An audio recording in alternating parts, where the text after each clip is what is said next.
You are Morgan Yu, except you're not. Maybe you never were. Maybe Morgan Yu doesn't even exist anymore. This is a story about memory, about identity, about what happens when you erase yourself so many times that nothing is left. Welcome to Prey.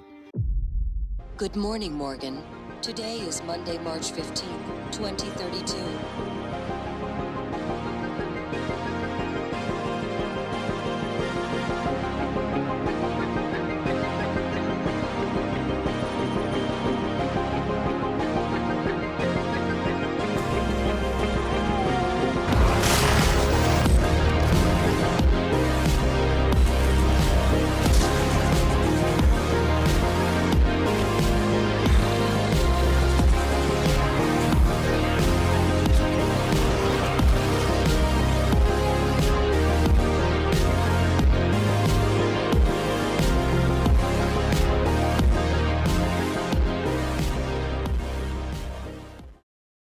Every morning, you wake up in your apartment to the same alarm.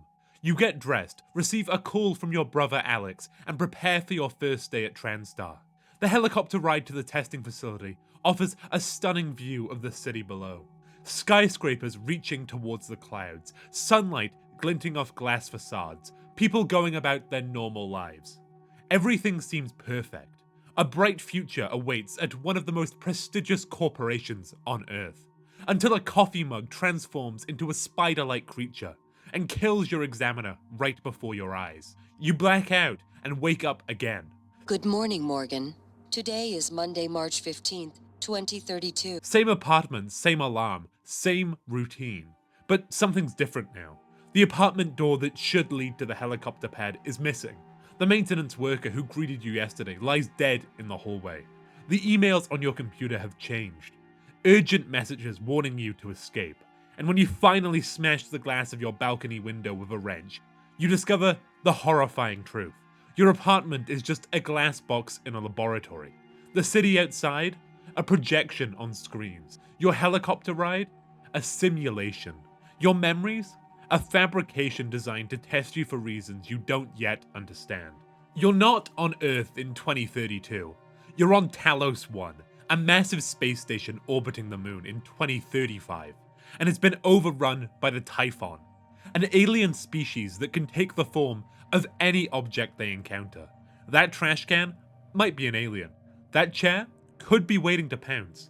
That health kit you desperately need, possibly a mimic in disguise. Your perception of reality has been fundamentally shattered twice in the span of minutes, and the game has barely begun. But beneath this surface level horror lies something far more disturbing. As Morgan Yu, your memories have been repeatedly wiped and rewritten. Every morning you woke up thinking it was the same day in 2032, unaware that years passed while you were a lab rat in your own experiment. Your identity is fractured, assembled from fragments of who you were and who others wanted you to be. And the most terrifying part? You volunteered for this. Some version of Morgan Yu, one you can no longer remember, set all of this in motion. What makes Prey truly special isn't just the aliens or the setting, impressive as they are. It's how the game methodically dismantles your sense of identity, while giving you unprecedented freedom to navigate its challenges. The person you thought you were doesn't exist anymore. The person you're becoming might not even be entirely human. Especially once you start injecting yourself with neuromods derived from the very aliens trying to kill you, absorbing their abilities while potentially sacrificing what's left of your humanity in the process. This existential crisis plays out across the sprawling interconnected environments of Talos 1, a marvel of retro-futuristic design that tells its own story through every detail. From the Art Deco luxury of the executive suites to the utilitarian grime of the cargo bay, each section of the station feels lived in and purposeful. These aren't just levels to complete, they're spaces where people worked, lived, and eventually died when everything went catastrophically wrong. You'll find their stories scattered throughout, in emails, audio logs, and environmental details that piece together not just what happened on Talos 1, but who you were before you forgot yourself. And how you choose to navigate these spaces speaks to the true genius of Prey. Need to access a locked room? You could hunt down the keycard, or hack the electronic lock, or use the maintenance ducts to circumvent it entirely, or transform yourself into a coffee mug and roll through a small opening. The choice is always yours, and the game never judges you for your approach. It's this philosophy of player agency that elevates Prey from a good game to a masterpiece of the immersive sim genre. While other games might give you a handful of predefined paths, Prey gives you tools and systems, then steps back to see what you'll do with them. The glue gun alone, a weapon that shoots rapidly hardening foam, can be used to freeze enemies, create makeshift stairs, plug radiation leaks, insulate exposed electrical wiring, or simply construct bizarre sculptures throughout the station if that's what you want to do. The game is made by developers who respected your intelligence enough to let you fail in interesting ways, who trusted that discovering a solution for yourself would be more satisfying than following a glowing objective marker, who understood that meaningful choices require consequences, even when those consequences are uncomfortable. The stakes of these choices are elevated by the constant uncertainty of who you really are and what you're becoming. As you find neuromods throughout the station, you'll face decisions that go beyond simple gameplay advantages. Each alien ability you install pushes you further from humanity. Security systems that once recognized you as human may start to identify you as a threat. But without these powers, can you survive long enough to understand what's happening? To discover who you were before the memory wipe? To decide what Talos 1 and all the research conducted there means for the future of humanity? Prey doesn't just ask you to survive an alien outbreak. It asks you who you want to be when your identity has been stripped away. Will you prioritize your own escape or risk everything to save others? Will you trust the whispers of your forgotten self, encoded in operators and video messages left as breadcrumbs through time? Or forge a new path entirely? As we journey through Talos 1 together, we'll explore not just the station's winding corridors and breathtaking views of lunar orbit, but the deeper questions Prey asks about memory, identity, and what it means to remain human when everything, including yourself, is changing. We'll examine how your choices define not just what happens to the station, but who Morgan Yu becomes in the process. So check under your desk for mimics, keep your wrench handy, and join me for this exploration of one of gaming's most intelligent and thought-provoking experiences. This is Prey, where the story isn't about saving humanity, but about understanding what humanity even means. So, let's pick up from where our introduction left off, with you standing dumbfounded in a fake apartment after shattering the glass wall of your balcony. The illusion has been broken, in the most literal fucking sense possible. You're not on Earth, you're not in your fancy TranStar apartment. You're aboard a space station named Talos 1, orbiting the moon in the year 2035. And everything you thought was real was just an elaborate simulation designed to test, well, you. As you stumble through the simulation labs, you find directives about not disturbing the test subject and maintaining the integrity of the simulation, all referring to you, Morgan Yu, human guinea pig extraordinaire. It's like discovering you're the star of a demented reality show you never auditioned for. The station is eerily quiet, except for the occasional sound of something scurrying just out of sight. Then you see it, a coffee mug skittering across the floor on spindly black legs before transforming into a chair. Your first encounter with a mimic, a Typhon entity that can become almost any small object in its environment. These little bastards dart around, transform into stationary objects, and wait for the perfect moment to pounce. That pen on your desk? Maybe a mimic. That trash can? Possibly a mimic. That health kit you desperately need? Well, you get the idea. Just when you think you've been abandoned to die at the hands, tentacles, of these shape-shifting nightmares, a robot named January contacts you. With its oddly smoothing synthetic voice, January guides you through the labs and out into the main lobby of Talos 1. A breathtaking atrium that showcases just how much money TranStar pumped into this project. Art Deco luxury meets space-age engineering with a dash of corporate dystopia thrown in for good measure. January directs you to your office, where a recording awaits on something called a looking glass, a technological marvel that displays videos in perfect 3D, like a window to another time. And who should be staring back at you but yourself? Well, a version of yourself from before your memory was wiped clean. Recording Morgan explains that your memory is permanently fucked and will never recover. The neuromods that TranStar developed, miraculous devices that can instantly grant skills and abilities, have a nasty side effect. When removed, they take all memories formed since their installation with them. But there's a lifeline in this sea of confusion. January. The robot isn't just some random helper. It's essentially you. A neural copy of Morgan programmed to remember what you can't. Past Morgan created January as a safeguard, knowing that present Morgan would be lost without guidance. Then comes the bombshell. TranStar had been developing a new series of neuromods based on the Typhon's neural patterns. Experimental, dangerous, and potentially revolutionary. The problem is, after each test, the mods were removed, resetting your memory to the same day over and over again. Morgan explains that there's supposed to be a briefing after each removal to catch you up to speed, but someone could easily skip this step, trapping you in an eternal loop of the same day, over and over. That's what Alex did, your past self says with palpable bitterness. The recording Morgan starts to say something else, something you won't like, but suddenly the feed cuts out. The connection to the Looking Glass servers have been severed, leaving you with more questions than answers. Almost immediately, Alex calls you. Your brother sounds nervous, frantic even. I thought I deleted every copy of that video, he says, revealing just how desperate he is to control the narrative. Don't go anywhere until I explain what's going on.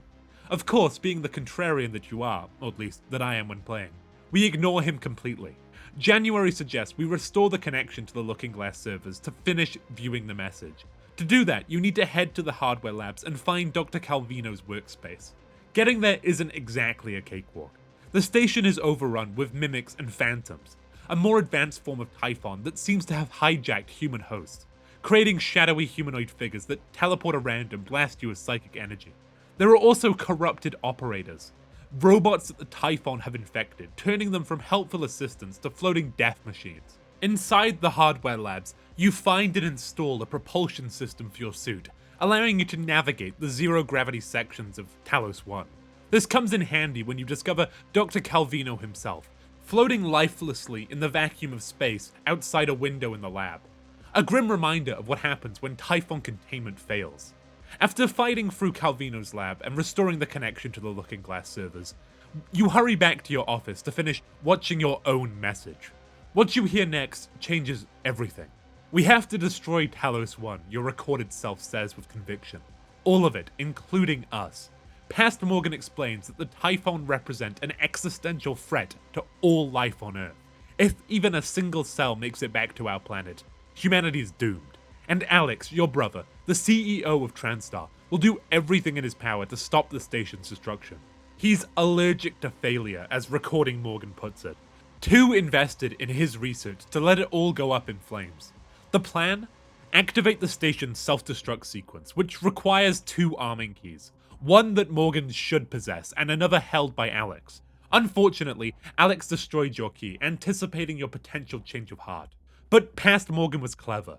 You left yourself instructions for fabricating a new arming key. The only problem is that you can't access the blueprint directly. You need to take a massive detour through the station to reach it.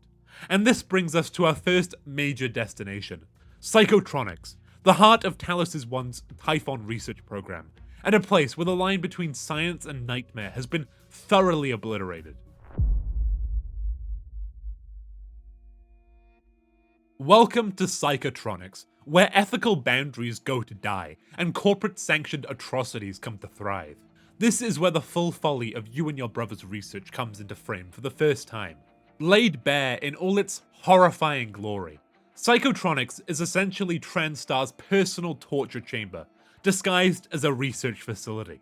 Volunteers, and I'm using the heaviest air quotes possible here, picked up from Soviet Siberian labor camps, were brought here for experimentation. The walls practically ooze with the moral bankruptcy of it all. Rampant unethical experiments involving the Typhon, casual disregard for employee mental well-being, and a corporate culture that values results over basic human dignity. As you fight your way through the labs, you discover emails and audio logs detailing the inhuman treatment of these volunteers, and an alarmingly high suicide rate among staff. Even the researchers seem to know that they were doing something wrong. Their logs are filled with justifications and excuses, the kind people make when they need to sleep at night despite participating in something monstrous. But none of this matters to you right now. You need to pass through Psychotronics to reach the Guts, a massive maintenance passage that runs through the center of Talos like an industrial intestine. The Guts will take you to the Aboretum, which is where you really need to be to continue your quest for station destruction. Something interesting happens shortly after entering the labs. You're contacted by another operator, similar to January but calling itself December. This digital doppelganger tells you about a bug-out bag with a key to an escape pod. A completely different option than January's station-destroying directive. December urges you to grab the bag and escape while you still can. But why would I bother with that, I thought, completely ignoring this perfectly reasonable escape plan.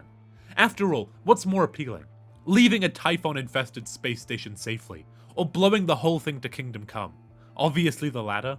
It's also in Psychotronics that you gain access to the most important tool on Talos 1, the Psychoscope. This helmet-like device allows you to scan Typhon entities, and through the miracle of neuromods, gain their abilities. It's essentially scientific vampirism. Drain the knowledge from these aliens and add it to your own skill set. Totally safe and not at all potentially corrupting to humanity, I'm sure. Speaking of abilities, this is a good time to discuss the skill system in Prey. There are 6 distinct skill paths, 3 for distinctly human abilities, 3 for Typhon. The human trees enhance your physical attributes, technical skills, and combat effectiveness. The Typhon abilities let you manipulate energy, matter, and even morph into objects. Personally, I mostly stuck to the human side. More health, faster running, hacking, and repair. I did dip my toe into the Typhon abilities just enough to gain Mimic Matter, which lets you transform into objects like a cup or a chair. It's surprisingly useful for squeezing through small gaps or hiding from enemies, but beyond that I stayed firmly on Team Human. Call me old-fashioned, but injecting alien DNA directly into my eyeball seems like a recipe for disaster. The choice between human and Typhon abilities does create an interesting dynamic in how you prioritize your development. Every neuromod you spend on becoming more alien is one you're not spending on conventional human skills. And as the game progresses, the station's security systems begin to recognize your Typhon modifications. Turrets that once protected you might start treating you as a threat if you go too far down the alien rabbit hole. It's in these labs that you encounter something you probably weren't expecting. A live volunteer still stuck in a containment cell. Unlike the others, this poor bastard managed to survive the Typhon outbreak, though whether that's better than a quick death is debatable. His rap sheet is posted on a terminal nearby, listing his crimes. Trafficking, solicitation of a minor, and kidnapping, just to name a few. But considering his origin, a labor camp normally used for the imprisonment of political prisoners. Whether these charges are legitimate or fabricated is anyone's guess. Transstar isn't exactly brimming with moral authority. You're presented with 3 options. Free him and receive the code to a nearby armory. Leave him in a cage to his fate. Or release a Typhon into a cell and watch the show. I freed him because I'm not a monster, yet, and was rewarded with access to some much needed firepower. Your mileage may vary. Prey isn't interested in judging your choices, only in making sure that they have consequences. To continue through Psychotronics, you need to release a Voltaic Phantom, an electric-based Typhon that's currently contained in one of the labs. After unleashing it and promptly introducing it to the business end of your shotgun, the lockdown lifts, allowing you to proceed towards the Guts. Before you leave, Alex shares some interesting information over the intercom. The Typhon, he explains, don't kill out of malice or any negative emotion. They lack mirror neurons, the biological basis for empathy in humans. They simply can't comprehend that other beings experience consciousness the way they do. They feed on consciousness itself without understanding that their food source experiences pain, fear, or suffering. I'm sure this insight into Typhon psychology is just a random bit of trivia, and definitely not foreshadowing for later revelations. Definitely not. As you enter the Guts to make your way to the Aboretum, December contacts you again, desperately trying to convince you to follow its escape plan instead of January's destructive directive. But before it can make its case, however, January interrupts and, well, kills it. January dismisses December as a corrupted version that was defective, insisting that you should only trust it. Nothing suspicious about that at all. One robot you created killing another robot you also created, both claiming to represent your true intentions? Perfectly normal Tuesday on Talos. With December permanently silenced, you push deeper into the Guts. the massive industrial shaft that forms the spine of the station. The journey ahead is perilous, but you're one step closer to understanding what's happening on Talos 1, and what's happening to you. After navigating the industrial nightmare that is the guts, dodging Typhon, repairing broken doors, and generally trying not to get sucked into the void of space, you finally reach the Aboretum. It's a stark contrast to the utilitarian corridors you've been crawling through. A lush garden filled with trees, grass, and flowing water. Of course, it's also filled with Typhon, because nothing nice can exist on Talos 1 without being corrupted by the fucking aliens. The Aboretum serves as the central hub of the station's upper levels, and you've got multiple objectives to complete here. Check out Alex's office, disable the lockdown on the elevators, and find a way into deep storage.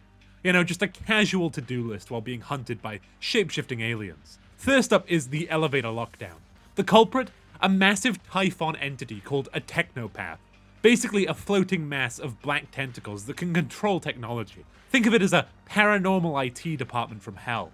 After introducing it to enough bullets to make even the most ardent Second Amendment supporter blush, the technopath released its grasp on the elevator system.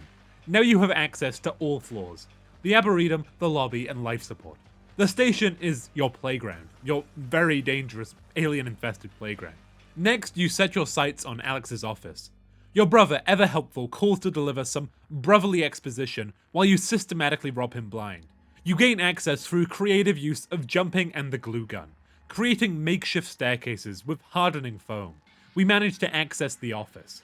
Nothing says family love quite like looting your brother's personal safe while he tries to reason with you over the intercom. With Alex's office thoroughly ransacked, you turn your attention to deep storage, where the fabrication plan for the arming key is supposedly located. Unfortunately, the door is locked behind a voice print recognition system belonging to one Danielle Show. And Danielle, inconveniently, is not here. Time for another detour, this time to the crew quarters.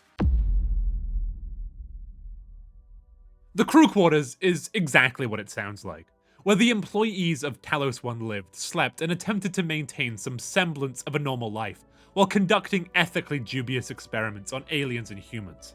Now it's a ghost town, with personal items and abandoned living spaces telling silent stories of the people who once inhabited them. As you battle your way through the quarters, you encounter a new type of Typhon, the telepath. These charming creatures can mind control humans, forcing them to run towards you before their heads explode in a gruesome display that damages both you and them. If the technopath controls technology, then the telepath controls humanity. It's here in the crew quarters that you first encounter Chef Will Mitchell in the kitchen. He seems friendly enough, but there's something off about him. If you're trusting or just curious, after completing some fetch quests for him, he'll trick you to check inside the freezer and then lock you inside. A nasty surprise that is only confounded by the body of one Abigail. It seems that you're not his first victim. But after escaping from the freezer, we continue our search for Danielle's voice recordings, leads us to discover more about her life. She was a talented musician alongside Chief of Engineering or something like that, who performed at TransStar parties, even creating a special piece after the company produced the 8,000th neuron. You also learn about her romance with Abigail Foy, which adds a human dimension to the mounting tragedies aboard Talos, even if we just found her dead body in a freezer, but shush. In one of the game's more unexpected moments, you discover that Danielle isn't dead or inside the station at all. She's actually in the vacuum of space outside the fitness center's pool. By banging on the window with your wrench, you can summon her to briefly appear at the glass. Floating in a spacesuit, Danielle seems surprised that you're not Abigail, before, coming to the realization that she's probably dead. And she points her finger directly at the chef that isn't a chef, revealing that what we already know, that he isn't actually the chef and is merely masquerading as a staff member. She asks you to kill him in revenge. Whether you grant her request is entirely up to you. Another of Prey's many moral choices with no clear right answer. Is vengeance justified? Is adding another death to the station's tally going to help anything? The game doesn't judge your decision, it merely notes it for later consideration. With Danielle's voice patterns recorded and synthesized, you can finally open the door to deep storage. One step closer to the arming key fabrication plan. One step closer to determining the fate of Talos 1, and potentially all of humanity. But the station isn't done with you yet. Not by a long shot. Armed with Danielle Show's synthesized voice, you finally gain access to deep storage. It's where all of Talos One's data is stored, and more importantly, where the fabrication plan for your arming key is hidden. But your brother isn't about to make this easy for you. The moment you step through the door, Alex completely locks you in. This is for your own good, he insists over the intercom, as if trapping you in a data center full of shape-shifting aliens is somehow an act of love. It's safe down there, he adds, which might be the most obvious lie told on a space station built entirely on deception. The Typhon presence in deep storage immediately proves Alex's definition of safe needs serious recalibration. Mimics dart between server banks, phantoms patrol the corridors, and corrupted operators hover menacingly in the halls. But this isn't enough to stop you. At this point, you become something of a Typhon exterminator with a side gig in corporate espionage. To reach the fabrication plans, you need to descend into the server core, a zero-gravity environment filled with even more Typhon. Navigating through floating debris while aliens try to eat your face is no small feat, but you manage to plug in and mount a backup drive containing the plans for your arming key. It's moments like these when you appreciate that Morgan Yu wasn't just a researcher, but apparently also some kind of space ninja. Returning to the main area of deep storage, you use Show's workstation to download the fabrication plan. Finally, after being lied to, memory wiped, locked up, and attacked by aliens, you have what you need to create your arming key. Progress. But you're still trapped in deep storage thanks to Alex's lockdown. Fortunately, Danielle Show contacts you with an unorthodox escape plan. Jettison yourself into space along with some data drives being dumped from the station. It's how she got out, and despite the many ways this plan could go catastrophically wrong, it's your only option. So you do it. You climb into a glorified trash chute and let yourself be ejected into the cold vacuum of space. This is either the bravest or stupidest thing you've done so far, and considering everything else you've done on Talos 1, that's saying something. As you float helplessly in the void, a voice comes through your comm system. It's Sarah Elazar, the station's security chief, with potentially life-saving information. There's a breach in the cargo bay you can use to get back inside the station, since all the airlocks are now sealed. It's your only hope for not becoming a very educated popsicle. But getting to the breach isn't exactly a leisurely spacewalk. The exterior of Talos 1 is crawling with cystoids, possibly the most annoying Typhon you've encountered yet. These floating pustules nest in clusters until disturbed, then rush towards you before exploding in a shower of radiation and pain. They're basically space mines with an attitude problem, and they're fucking everywhere. As you carefully navigate around these explosive nuisances, you receive a distress call from someone named Dr. Igwe. He's trapped in a cargo container floating in space near the station. You use the container's identification code visible on its exterior. We activate the docking mechanism and bring it back to the station. This accomplishes two things. It rescues Dr. Igwe, who will later prove valuable if a bit pompous, and it causes the cargo bay doors to open, giving you a way back into the station. Two birds, one stone. Although on Talos 1, those birds would probably be mimics in disguise. Meanwhile, your friend, the fake chef, keeps trying to contact you. Apparently, he's not too happy about your encounter and keeps rambling about voices in his mind and stuff, but it's probably fine. We've got bigger problems than an angry convict with a spatula. We've got an arming key to fabricate, a station to potentially destroy, and a brother to confront. You're getting closer to the truth about what happened on Talos 1, and what happened to you. But as with everything on this station, the answers will come at a cost.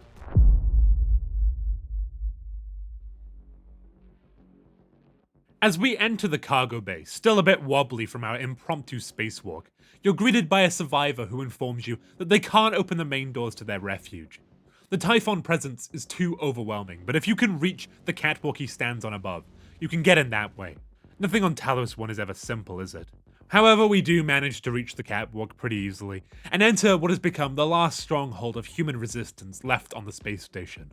Inside this makeshift fortress are perhaps a dozen or two survivors, all organized under the leadership of the chief. Considering the state of the rest of the station, finding this many people alive in one place, and not with Typhon running amok their fucking midst, is practically a miracle. Elazar, a no-nonsense security chief who somehow maintained order while the rest of the station descended into chaos, explains that she can't open the door to cargo hold B, where we need to go, because of a massive Typhon presence, which we can see looking through the windows. But she offers a deal. If you can activate the fabricators, create some anti-Typhon turrets, and help her clear out the alien infestation, she'll let you through. This is one of the moments where Prey shines as an immersive sim. You need to restore power to the fabricators, find the schematic for automated turrets, and then somehow get these heavy pieces of equipment up to the catwalk. There's probably an elegant, clever solution that involves creative use of the game's systems, but if you're like me, you end up resorting to the most inelegant method possible. Tossing turrets up to the catwalk like the world's worst basketball player, missing repeatedly as Typhon close in from all sides. This can't possibly be how the designers intended me to do this, you think, as you watch another turret bounce off the edge of the catwalk and fall back to the floor with a dispiriting clang. But that's the beauty of Prey. It doesn't care how you solve problems, only that you do solve them. After what feels like an eternity of failed throws, you manage to get 3 turrets deployed, which is enough for Eleazar. The survivors gather, the doors to hold B open, and all hell breaks loose. What follows is less a tactical engagement and more a chaotic symphony of gunfire. Typhon screams and explosions, but through sheer firepower and the concentrated efforts of the survivors, the Typhon are obliterated. It's during moments like these, tense, action-packed sequences, that something strange begins to happen. Throughout your journey on Talos 1, you've been experiencing brief, disorientating visions. They come without warning, fragmentary glimpses of something. A place you don't recognize, people talking about you. At first, they're easy to dismiss as hallucinations brought on by stress, or perhaps side effects of the neuromods you've been injecting. But they're becoming more frequent, more vivid. Sometimes they're triggered when you install Typhon-based neuromods. Other times when you interact with the strange coral-like structures the Typhon are building throughout the station. You had a particularly intense episode after being ejected from deep storage. In these visions, you hear a voice that sounds like your own, but somehow wrong. Darker, more menacing. It whispers things like, "Don't let them do this to you, and you're not what they say you are." It's as if something inside you is trying to communicate, trying to warn you, or perhaps manipulate you. These episodes are brief but unsettling, leaving you with more questions than answers. What are these visions? Are they memories? Premonitions? Something else entirely? And why does your own voice sound so alien to you? For now, there's no time to dwell on these questions. With cargo hold B cleared and Eleazar survivors safe, at least temporarily, you've earned passage to the next section of the station. Your next stop is life support, another crucial step on your journey towards either saving or destroying Talos 1. The path ahead here is uncertain. The station is still crawling with Typhon, and the visions are becoming harder to ignore. But you press on, driven by a purpose that may not even be your own. With the cargo bay situation handled and Eleazar's survivors momentarily safe, you make your way to life support, an area that, true to its name, keeps everyone on the station breathing and not freezing to death in the vacuum of space. A rather important facility, all things considered. Almost immediately after arriving, you receive a call from Michaela Ilyushin, the station's systems engineer. She sounds genuinely surprised to hear that you're on Talos 1 and not back on Earth. This is yet another indication that your memory has more holes than Swiss cheese that's been used for target practice. Michaela quickly explains her situation. She suffers from paraplexis, a neurological disorder that requires regular medication. Her booster shots are in her office, and without them, she'll die. But in typical Talos 1 fashion, she immediately downplays her own impending death and instructs you to come find her first. The ability of station personnel to remain professional, even while facing imminent doom, is truly remarkable. When you finally reach Michaela, she reveals her plan. Reset the reactor in the power plant. Doing so would negate the lockdown that Alex placed on the station, giving you free reign to move about and continue your station-destroying, or saving, quest. It's a solid plan, with only one minor drawback. The power plant is crawling with Typhon. Fighting your way through life support is no small feat. Phantoms patrol the halls, mimics lurk in every corner, and there's probably a technopath or two messing with the life-critical systems just for kicks. You eventually reach the reactor, only to discover that, surprise surprise, something goes wrong during the resetting process, because nothing on this station can ever be simple. The reactor needs a new part before you can reset it. Fortunately, the replacement component is actually in the same room. Small mercies. Though it still requires you to navigate through dangerously unstable systems to retrieve and install it. At least TranStar had the foresight to keep critical spare parts nearby, even if their ethical standards leave much to be desired. You manage to reset the reactor. The station powers down momentarily before humming back to life, and with it, Alex's lockdown is lifted. Your brother, apparently realizing that his containment strategy has failed spectacularly, twice, finally gives up on directly opposing you. Instead, he opts for diplomacy. A novel approach at this point. He asks you to come to his office so he can explain his side of the story. Given that he's been trying to keep you contained for hours while you've been fighting aliens and uncovering disturbing secrets, his sudden desire to chat is suspicious, to say the least. Of course, before heading to meet Alex, you make a detour to retrieve Michaela's medication. You may be on a mission to destroy the station, but you're not a monster. Michaela, grateful for your help, joins Dr. Igwe in making her way to your office, which has apparently become something of a refugee camp for the station's surviving brass. The station's power has now been restored, survivors are being gathered, and you now have a direct invitation to confront your brother.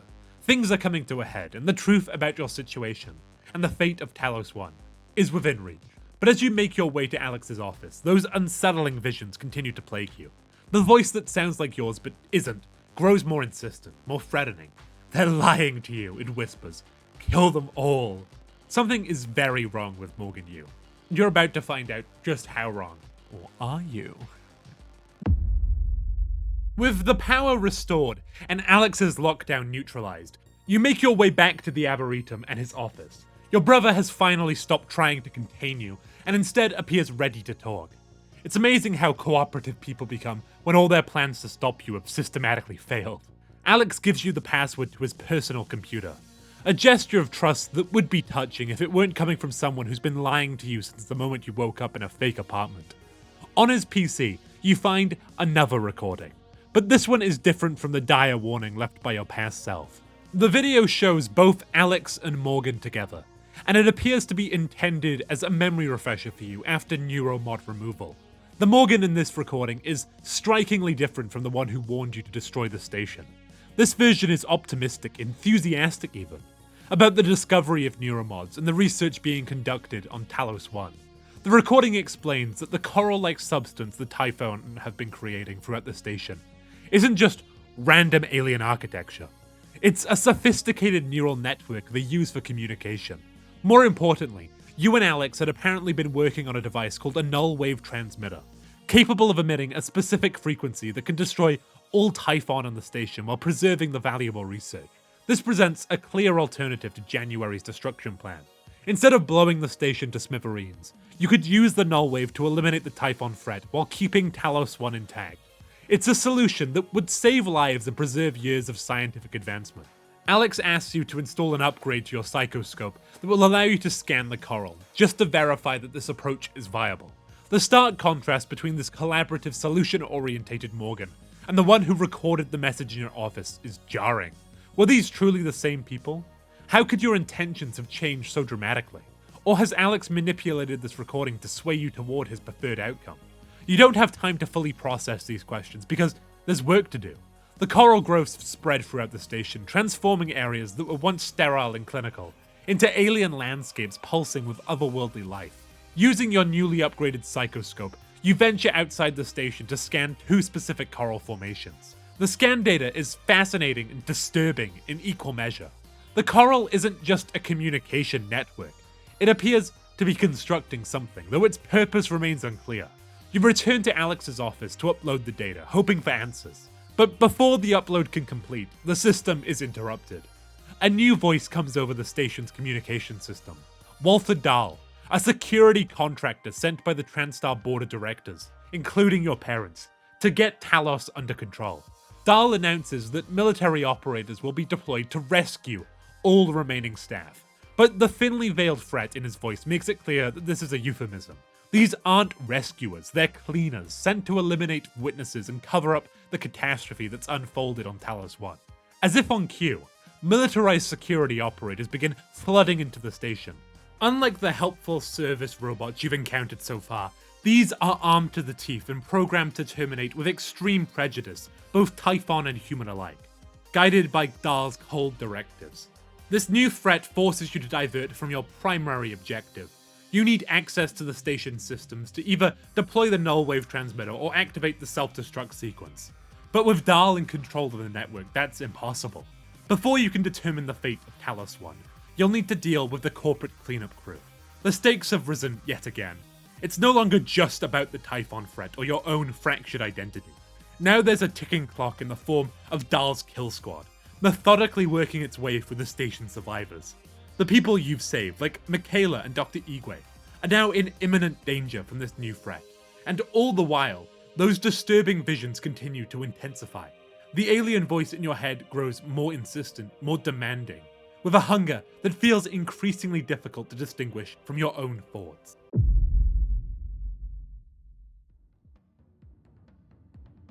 With Dahl's military operators swarming the station and systems locked down, you need to regain control quickly. Your first order of business is to visit Dahl's shuttle in the shuttle bay to locate whatever device has hijacked the system. But before you head out, Dr. Igwe requests a meeting in your office. The formerly stranded scientist has an interesting proposition regarding our new military problem. Instead of simply murdering Dahl, which, let's be honest, would be the simplest solution at this point, Igwe suggests a more elegant approach. Incapacitate him, remove his neuromods, and reset his memory to before they were installed. Once he's conveniently amnesia-stricken, you can feed him minimal information about the situation and use him to pilot the shuttle back to Earth, creating an escape route for more survivors than just yourself. It's an ingenious plan, but it's also disturbingly similar to what was done to you, which adds another layer of ethical complexity to an already morally ambiguous situation.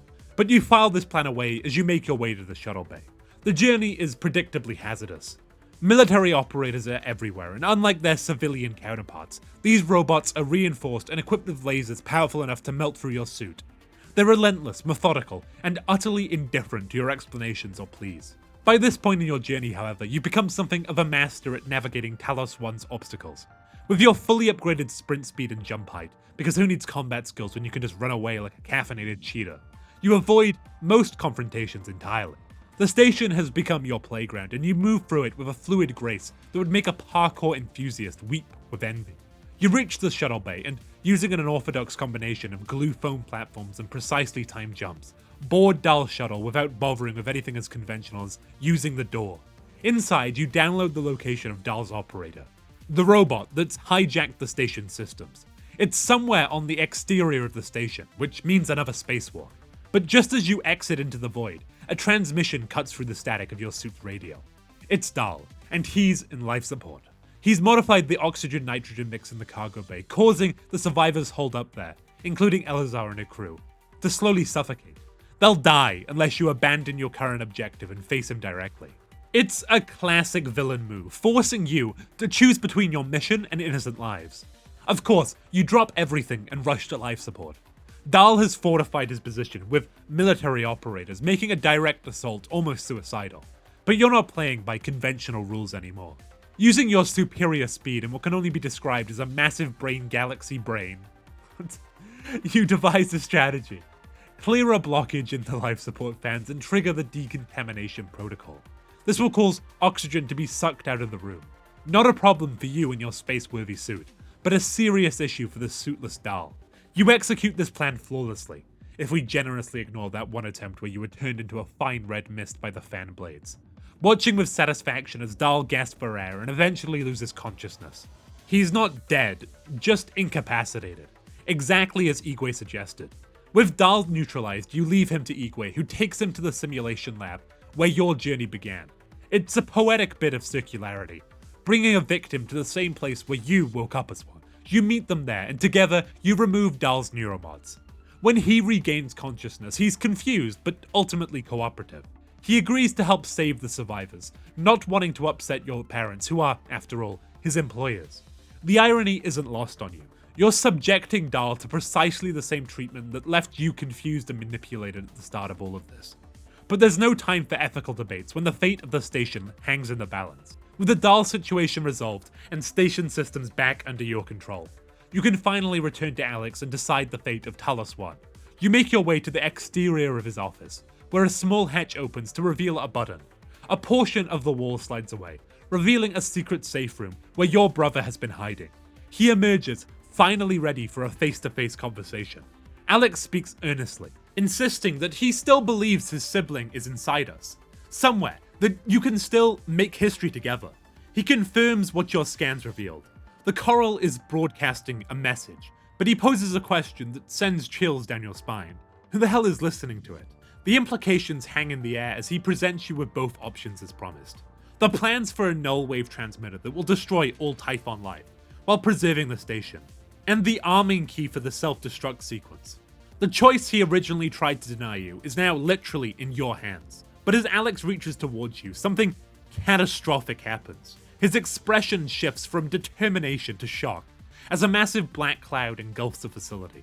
A colossal Typhon entity appears. The Apex, its tendrils breaking into the Aboretum with terrifying force, knocking Alex unconscious. This isn't a localized threat. The creature's appendages are wrapping around the entire station, like a monstrous hand closing around a toy. Moving quickly, you drag Alex back into his safe room. Despite floating in 0G and struggling to maneuver his limp form, you manage to secure him inside. Before sealing the door, you take his arming key. He may have questionable morals, but he's still your brother, probably. And you've no desire to see him die if it can be prevented. With both the null wave plans and the arming key in your possession, you're now faced with the choice that has been looming over you throughout your entire journey. Will you destroy Talos 1, eliminating the Typhon threat completely but sacrificing all research and remaining personnel? Or will you deploy the null wave, preserving the station but taking a chance that some Typhon might survive? The decision isn't just about the immediate threat, it's about humanity's future, about what we're willing to risk in the name of progress, about who Morgan Yu really is, beneath the layers of memory manipulation and neuromods. It's time to decide who you want to be. With both the null wave device and the arming keys now in our possession, the fate of Talos 1 and potentially all of humanity rests in your hands. Two paths, two philosophies, two versions of Morgan Yu pulling you in opposite directions. After weighing the options, I chose to blow this bitch up. Not because I'm a pyromaniac with a penchant for space explosions, though that's a nice bonus, but because the supposed future of neuromod technology seems capable of bringing nothing but suffering. The ethical violations, the human experimentation, the corporate greed that prioritize profit over safety. All of it pointed to a technological advancement humanity wasn't ready to handle responsibly. January's plan it is. Destroy everything. Leave nothing for the Typhon or Transstar to salvage. You descend to the reactor core, the heart of Talos 1. Here a special chamber opens up where you insert both arming keys and then turn them both like something out of a Cold War thriller. The process begins, but it's not over yet. As January explains, you still need to activate the countdown on the bridge to trigger what he casually refers to as the 30 megaton detonation. For reference, that's roughly 2,000 times more powerful than the bomb dropped on Hiroshima. Transstar does not believe in half measures. You race to the bridge, the station now feeling like it's holding its breath, waiting for its fate to be decided. When you arrive, both January and Alex are there. Your two guides representing the conflicting sides of your fractured identity. They argue, rehashing the same points they've made throughout your journey. Alex expresses his disdain for January, seeing the robot as a perversion of Morgan's true intentions. Then, in a sudden move that catches everyone off guard, Alex pulls out a gun and shoots the operator, destroying it in a shower of sparks and metal. But instead of turning the weapon on you, Alex drops it. He says he's not gonna hurt you, resignation heavy in his voice. He tells you it's still not too late. You can still use the null wave, still salvage the research, still make history. But you've come too far and your mind is already made up. Alex stands there, a broken man, watching his life's work crumble before his eyes. He announces that he's going to die with the station. A captain going down with his ship. Just go, he says, his final instruction to you. At this moment, Igwe calls to inform you that the shuttle is ready for departure. With the countdown ticking, you rush down to the shuttle bay and board the escape vessel. Inside are the familiar faces you've saved throughout your journey. Dr. Igwe, Michaela, Chief Elazar, even Aaron Ingram, the prisoner you spared in Psychotronics, and of course the memory wipe Dahl at the controls. You take your seat next to Dahl as the shuttle's engines roar to life. A cutscene plays as you watch the shuttle race away from the Talos before the station detonates, obliterating the research facility and everything in it. 30 megatons of raw energy. The Typhon, the neuromods, your brother, all reduced to atoms in an instant. As the shockwave dissipates and the light fades, the screen goes black. Credits roll. It seems like a definitive ending, if a somewhat melancholy one. But Prey isn't done with you yet.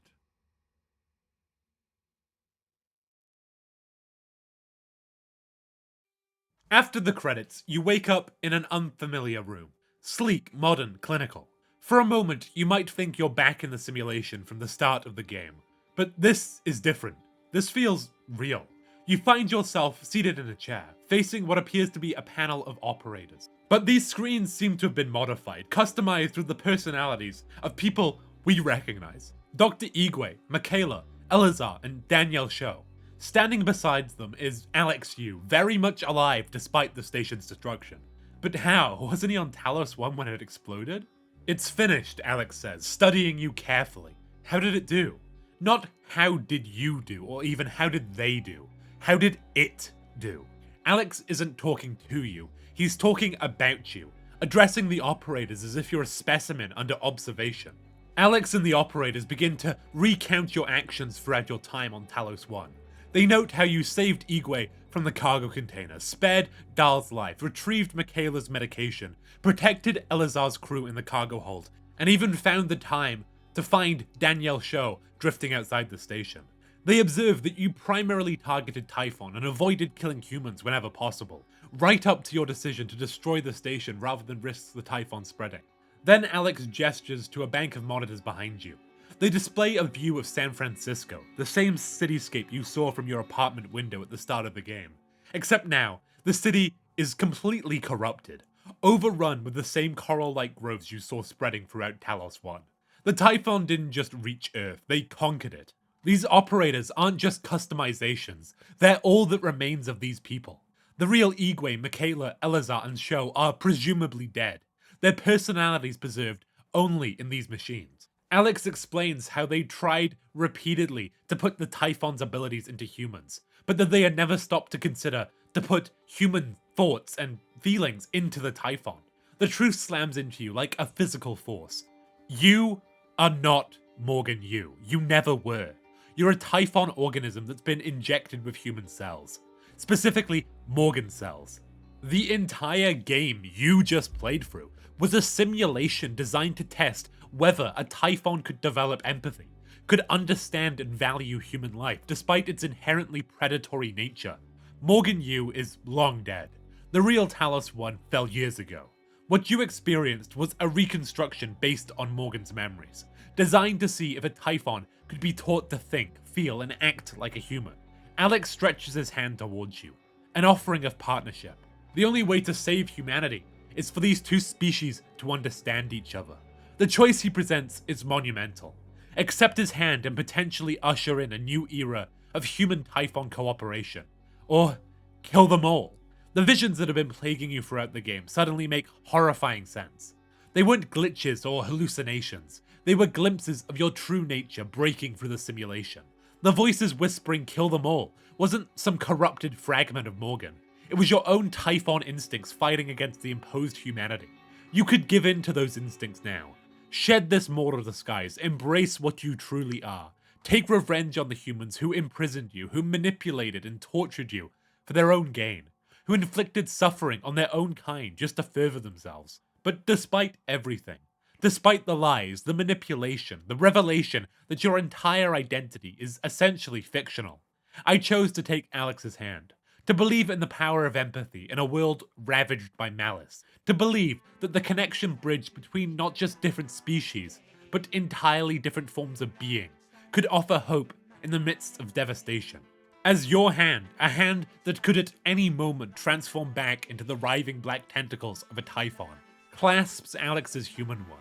Prey comes to a close. This final twist recontextualizes everything that came before it.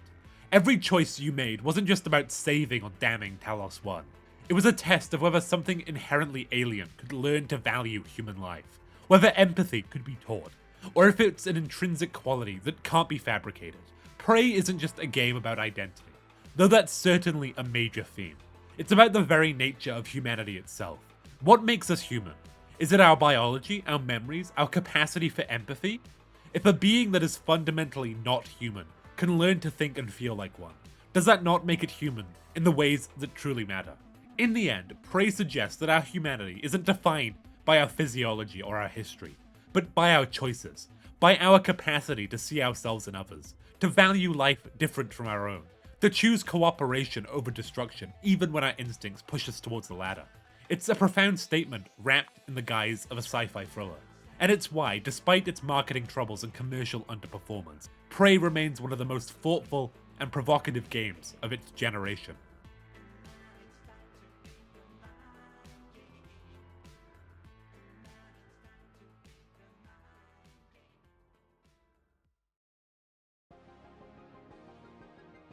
When the screen fades to black, when the final choice has been made, Prey doesn't leave you with closure.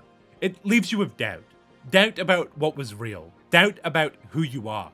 Doubt about whether any of your choices meant anything at all. Or whether they were just the echoes of someone else's intentions playing out inside a machine. Because if you can't remember the person you used to be, if your memories have been wiped clean, replaced, overridden by someone else's thoughts, someone else's feelings, then what's left of you, really? Is there anything at all?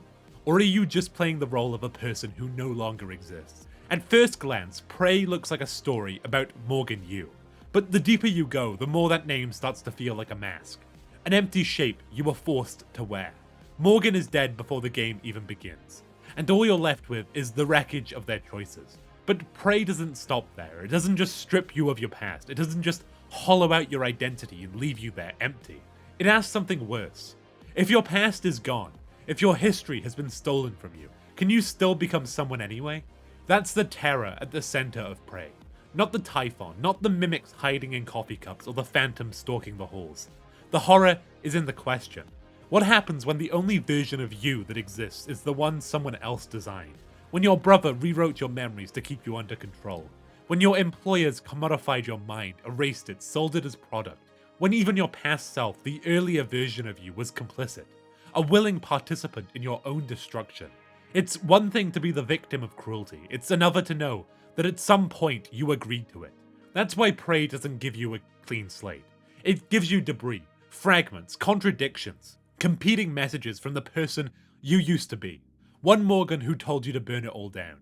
Another who believed the work could save lives. Another who simply wanted to survive. And when you learn the truth that you aren't Morgan at all, that you're Typhon built in their image, that the entire journey was just a simulation designed to see if you could learn to care, it doesn't erase those choices. It makes them mean more. Because they weren't memories, they weren't instincts, they weren't inevitable. They were yours. This is where Prey becomes something more than a game about aliens, more than a game about identity. It becomes a game about personhood, about the radical idea that what makes us human isn't biology or blood or DNA, it's empathy. The Typhon don't kill out of hate. They kill because they can't recognize that anyone else is alive. They lack the neural wiring to imagine that another creature could suffer. So TranStar tried to build that wiring. They took Morgan's memories and stitched them onto a Typhon mind. They forced you into Morgan's life, made you relive their pain, their loss, their guilt. They tried to teach empathy through suffering. It's a story about abuse, yes, about exploitation, but it's also a story about what happens after. What happens when a thing that was never human is given the chance to decide what it wants to be? When you look down at your hands that could become claws, tendrils, teeth at any moment, and still choose to not use them that way. When you reach out instead of striking back. When you decide that even if the path isn't yours, the future could be. Prey doesn't ask whether you deserve a second chance. It asks whether you can make one for yourself. Whether the sum of your choices can outweigh the emptiness of your history. Whether becoming human is about where you came from, or about the choices you make when no one is watching. And that's what makes Prey so special. Not just as a story, but as a game. Because here's the thing, none of this essay, none of this retelling, none of this analysis can capture what it actually feels like to play Prey.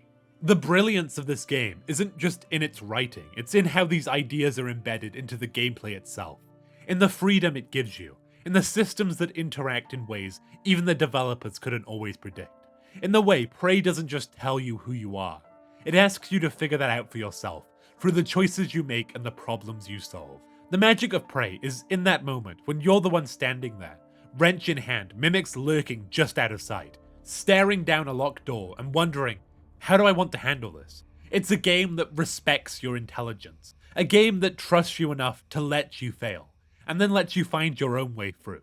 If any of what I've talked about here resonated with you, if you care about stories that ask questions about identity, memory, empathy, and choice. I can't recommend this game enough. It's cheap, it's a masterpiece, and in my opinion, it's one of the best games ever made. You were never Morgan you, but if you chose to care, if you chose to try, maybe that was the most human thing you could do. So thank you for watching, and remember, maybe none of this was real, but it still made you care.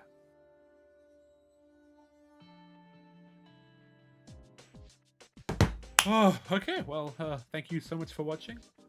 First of all, I would like to thank the channel members and the Patreons. So, thank you so much to The Milkman, Rieslun, Aroxano, Vinicus Franca, Ice Bear, and A Brick Wall.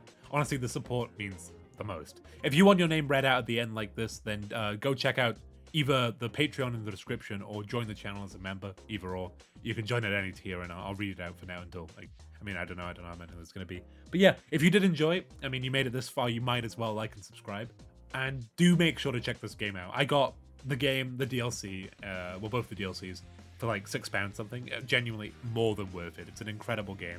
I would have talked about the DLC, but I think for what I was talking about, the main game looked fine. And honestly, there's a bunch of shit I didn't talk about. There's so many side missions that I just ignored.